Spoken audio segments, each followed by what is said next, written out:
ఆర్థిక చేతి ఇచ్చిందా లేదా? ఎందుకు ఇచ్చింది? మీ యొక్క జీవన శైలి మారాలా, అభివృద్ధి చెందాలా, పిల్లలు చదివించుకోవాలా, వీళ్ళు కూడా బ్రహ్మాండంగా ఒక ఉన్నతమైనటువంటి స్థానంతో ఎదగాలంటే ఉద్దేశంతో ఆంధ్ర రాష్ట్ర ప్రభుత్వము లాస్ట్ ఇయర్ మీకు డబ్బులు కూడా ఇవ్వడం జరిగింది. అది డైరెక్ట్ గా మీ అకౌంట్లోనే పడింది.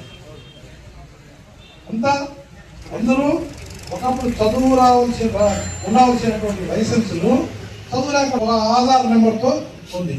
ఆట వరకు ఏమి గవర్నమెంట్ కూడా లోన్లు ఇస్తారా లేదా?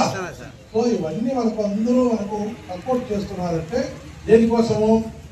జీవితాలు బాగుపడాలని చెప్పి ఒకటి, దేశం కూడా బాగుపడాలని చెప్పి ఉద్దేశంతో ఉండాలని చెప్పి ఉద్దేశంతో చేస్తూ ఉంది.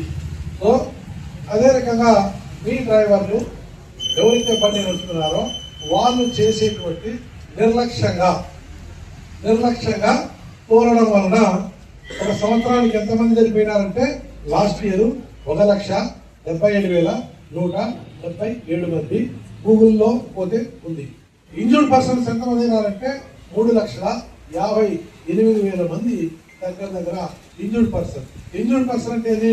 ఆలు పోయినలు కావచ్చు, చెడు పోయినలు కావచ్చు, కళ్ళు పోయినలు కావచ్చు, ఏమి తర్వాత ఏరు పోయినలు కావచ్చు, ఫ్యాక్టరీలు కావచ్చు, లేక ఇంకా కొన్ని సందర్భాల్లో కొన్ని ఉంటాయి, నడుములు విరిగిపోవడము, వెన్నుముక విరిగిపోవడము, మంచం పైనే పడుకోవడం. దానికన్నా మరణమే సంభవం కాదా మంచిది? మన భార్య కానీ మన పిల్లలు